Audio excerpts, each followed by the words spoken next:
over the past few weeks, there's been a lot of talk about Gamergate 2 ever since the Sweet Baby Inc. detected list released, and people really started paying attention to Sweet Baby and similar narrative consultation companies in the industry. But now, TakeThis, an organization funded by Homeland Security, has put out an article on Gamergate 2 where they talk about what they'd call the targeted harassment levied towards Sweet Baby Inc.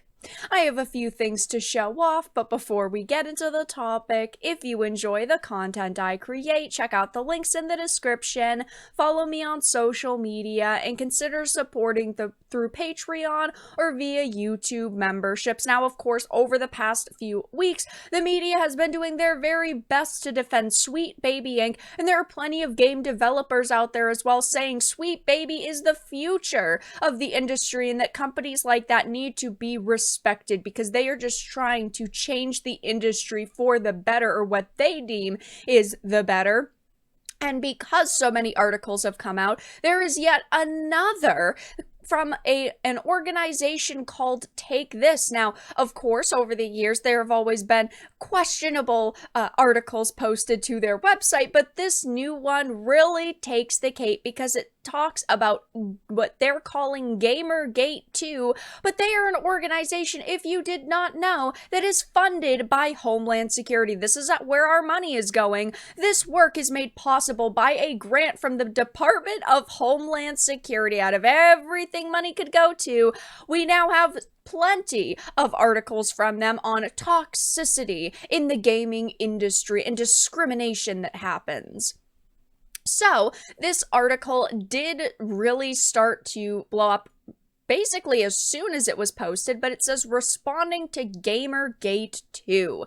If you're reading this, you've probably been hearing about what's now being called Gamergate 2. It's the latest targeted harassment campaign within the games industry, and it's aimed at Sweet Baby Inc., a Montreal-based narrative development studio. So first of all, it is not a targeted harassment campaign. Okay, this is the same narrative they run with the first Gamergate. It originally started because of ethics in journalism. People wanted to talk about ethics in journalism, and then the journalists, and of course some of the most notable women that were part of it, like Anita Sarkeesian, Brianna Wu, and Zoe Quinn, called it a harassment campaign because they were taking a lot of heat. There were a lot of people criticizing what they're saying, but this did not start as some sort of targeted harassment campaign. I mean, this all really boils down to a list, okay? Because Sweet Baby Inc. had been talked about for a very long time, but then the Sweet Baby Inc. detected list was released and gained a lot of popularity in a very short amount of time.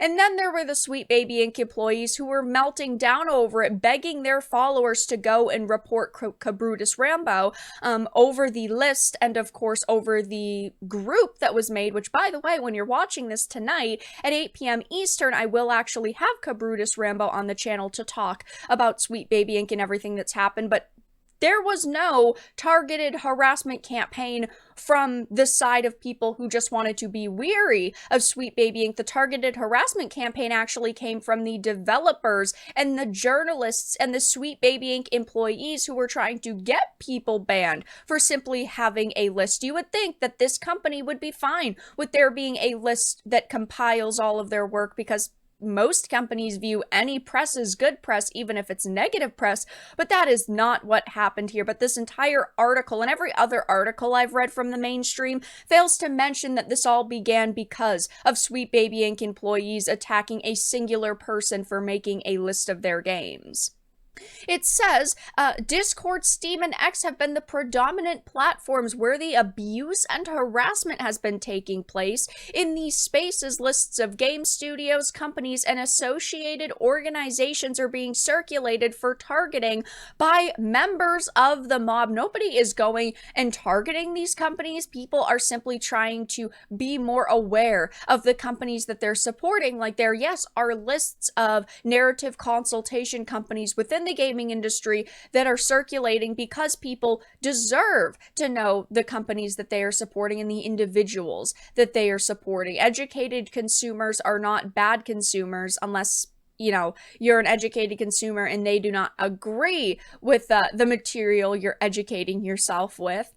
And of course, they go on to talk about dark participation in games and harassment that happens in video games. And of course, they don't ever provide any evidence of this happening, because they're basically just sitting here and crying about how they are now being targeted, they are being harassed, and of course Sweet Baby, a company that they support, is being criticized, because according to them on the internet, you cannot criticize anybody.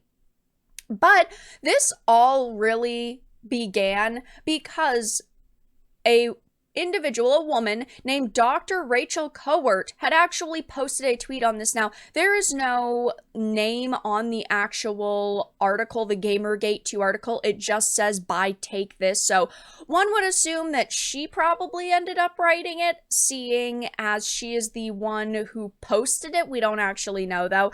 But she had just quoted from the article itself: hate, harassment, and toxic behavior have no place in games. By taking direct, targeted action in a timely manner, we can mitigate further harm to talented, dedicated folks in gaming and help prevent additional recurrences of these harmful events. I mean, these people are living in a clown world. People like this have turned the mental health industry into a laughingstock. They are creating mental health issues, not solving them. It's similar to Sweet Baby Inc., right? They complain about how there's not enough diversity or enough inclusivity in the gaming industry, but they are a company who will help you fix your game. So they are not only creating the problem, but also selling you the solution. That is exactly what is happening here.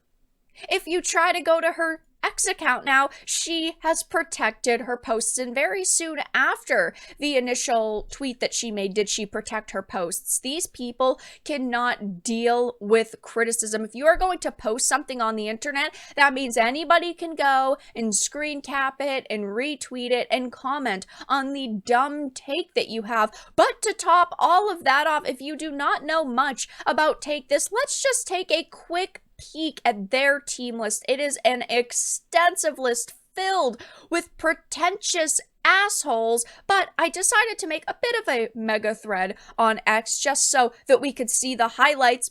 Coming in at number 1 has to be Rihanna Manuel, the director of the G4 TV relaunch. They've worked with IGN, Game Informer, Inside Gaming, DICE, and they also are a self-proclaimed localizer. I have not been able to find anything that they have localized, but she says that she has an expertise in localization. Then we also have Letitia Jacques, a writer on Critical Role Call of the Netherdeep, a Dungeons and Dragons adventure in partnership with Wizards of the Coast. Now, of course, G4 relaunch, extremely woke. Wizards of the Coast has gone extremely woke. None of this will really surprise any of you, but another one that really takes the cake for me is this individual, Tanya DePass. I have actually done another video on her, but she was part of the first Gamergate, first wave of Gamergate, even though some of these people say Gamergate never ended. We'll call it Gamergate 1. Tanya DePass, she is a Wonder Woman senior writer. She's working on the new Wonder Woman game. She participated in the Hogwarts Legacy boycott and attempted to get GOG employees fired simply for playing and supporting Hogwarts Legacy. So we are talking about a group of absolutely disgusting individuals. They have formed the greatest team of industry rejects. G4, Dungeons and Dragons, if you name it, they have worked at or with TakeThis at some point in time. This is an absolutely hilarious situation to see this article get absolutely destroyed, to see TakeThis get absolutely destroyed, and of course for all of these people to scatter and end up protecting their tweets, even though they are posting about things that they feel strongly about, so therefore they should be able to take the criticism and be able to take and the inevitable backlash to their posts, but instead they're hiding behind their protected accounts, crying about how people online are just so mean. But if you can't take the heat, get out of the kitchen. Don't post things you don't want people to be able to criticize. It's just as simple as that. I, of course, will be keeping my eye on TakeThis going forward. I will definitely be skimming through their employees list over the next couple of days to see if there's any others that stick out, really researching them. But for now, that's all that I really had to discuss in this video. Let everyone know your thoughts in the comments section down below. If you enjoyed this and of course found it important and informative, make sure to give it a like, share it, and subscribe to the channel. And of course, if you didn't, make sure to give it a dislike. I appreciate your support either way, but I will talk to you all again in the next video really soon.